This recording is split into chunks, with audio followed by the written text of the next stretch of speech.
मान्छेले यसो गरौँला उसो गरौँला भनेर समय थाती राखेर जिउने प्रयत्न गर्छ, तर वास्तविकता के हुन्छ भन्ने कुरा एउटा छोटो कविता प्रस्तुत गर्दैछु। कविताको शीर्षक छ कसैले सोधे कुरेन उमेर भनिदिनु।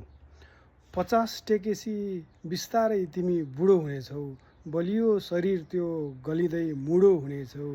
हेर 40 काटेसी रमाउला भन्थ्यौ, घर सम्पत्ति नगद जिन्सी गन्थ्यौ। बिस्तारै तिमीलाई तिम्रै शरीरले गाल्ला, दिन दिनकै नित्य कर्ममा मात्रैले ढाल्ला। मनमा अनेकौँ लहर चिन्ताका मनले उठाउला, प्रसन्न त्यो चित्त तिम्रो लौ एउटै वचनले रुवाउला। 40 कटेसी रमाउला भने थियौ साथी, 40 कट्यौ कि अझै छ बाँकी। रमाइरहेका छौ कि अझै छ थाती, कि सोध्दैछौ साथी म त कालभन्दा माथि।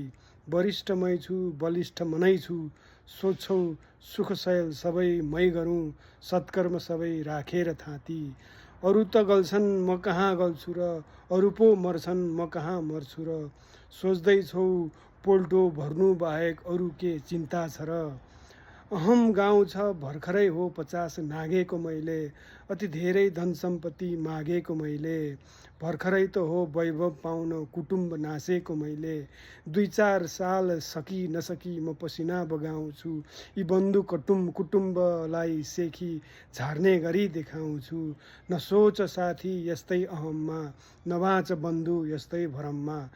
कोही फ्याट्ट मर्छन् कोही वर्षौँ पलङमा, छुट्नेछ सबै मिथ्या जीवनमा। सङ्गालेका जे छौ गरी मोह माया, 2 पलको रमझम त्यो मात्र छाया। त्यसैले साथी 2 शब्द भन्छु, अर्थी नसम्झ अनुभव कहन्छु। कमाऊ शान्ति चित्तमा सजाऊ, राम राम जप्न प्राणलाई सिकाऊ।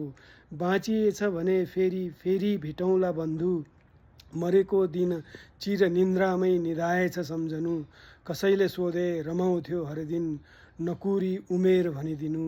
कसैले सोधे रमाउँथ्यो हरदिन, नकुरी उमेर भनिदिनु। धन्यवाद।